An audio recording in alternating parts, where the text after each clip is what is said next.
ఓం శ్రీ గురుభ్యో నమ. ఓం శ్రీ సరస్వత్యై నమ. ఏవిబి సుబ్బారావు గారి ఆధ్యాత్మిక బృందం వారి సౌజన్యంతో కార్తీక పురాణము 19వ అధ్యాయము చతుర్మాస్య వ్రత ప్రభావ నిరూపణ. ఈ విధముగా నైమిషారణ్యమందున్న మహామునులందరూ కలిసి చిదానందుని స్తోత్రం చేసిన పిమ్మట జ్ఞానసిద్ధుడను ఒక మహాయోగి, ఓ దీనబాంధవ, వేదవేద్యుడవని, వేదవ్యాసుడవని, అద్వితీయుడవని, సూర్యచంద్రులే నేత్రములుగా గలవాడవని, సర్వాంతర్యామివని, బ్రహ్మరుద్ర దేవేంద్రాదులచే సర్వదా పూజింపబడువాడవని, నిత్యుడవని, నిరాకారుడవని, సర్వజనులచే స్తుతింపబడుచున్న ఓ మాధవ, నీకివే మా హృదయపూర్వక నమస్కారములు. సకల ప్రాణికోటికి ఆధారభూతుడవగు ఓ నందనందన, మా స్వాగతమును స్వీకరింపుము. నీ దర్శన భాగ్యము వలన మేము మా ఆశ్రమములు, మా నివాస స్థలములు అన్నీ పవిత్రములైనవి. ఓ దయామయ, మేమీ సంసార బంధము నుండి బయటపడలేకుంటిమి, మమ్ముద్ధరింపుము. మానవుడెన్ని పురాణములు చదివినా, ఎన్ని శాస్త్రములు విన్నా నీ దివ్య దర్శనము బడియజాలడు. నీ భక్తులకు మాత్రమే నీవు దృగ్గోచరుడవగుదువు.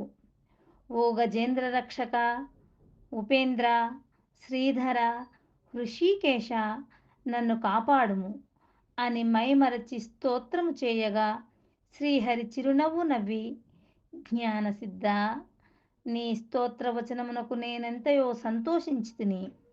నీకిష్టమొచ్చిన వరమును కోరుకొనుము అని పలికెను.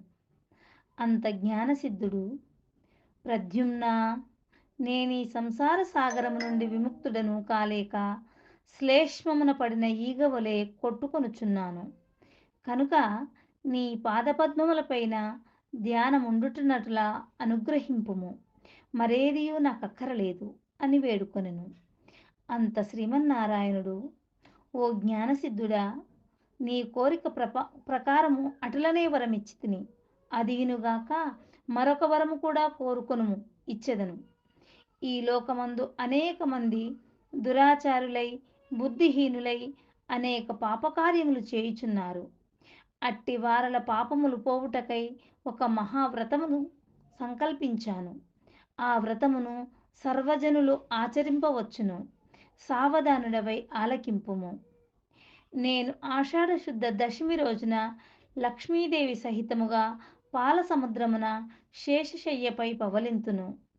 తిరిగి కార్తీక మాసమున శుద్ధ ద్వాదశి వరకు చాతుర్మాస్యమని పేరు. ఈ కాలములో చేయు వ్రతములు నాకు మిక్కిలి ప్రీతికరము. ఈ వ్రతము చేయు వారలకు సకల పాపములు నశించి నా సన్నిధికి వత్తురు. ఈ చాతుర్మాస్యములందు వ్రతములు చేయని వారు నరక కూపమున బడుదురు. ఇతరుల చేత కూడా ఆచరింపచేయవలెను. దీని మహత్యమును తెలిసియుండియు వ్రతము చేయని వారికి బ్రహ్మహత్యాది పాతకములు కలుగును. వ్రతము చేసిన వారికి జన్మ జరా వ్యాధుల వలన కలుగు బాధలుండవు.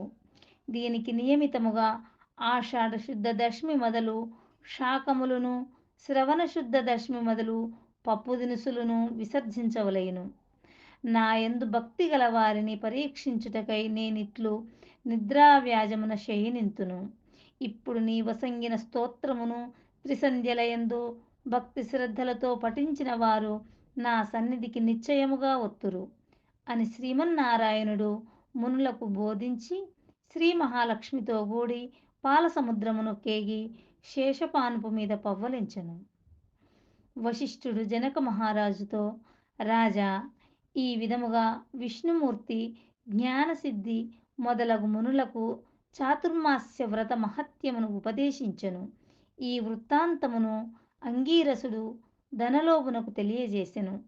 నేను నీకు వివరించినాను. కావున ఈ వ్రతము ఆచరించుటకు స్త్రీ పురుష భేదము లేదు.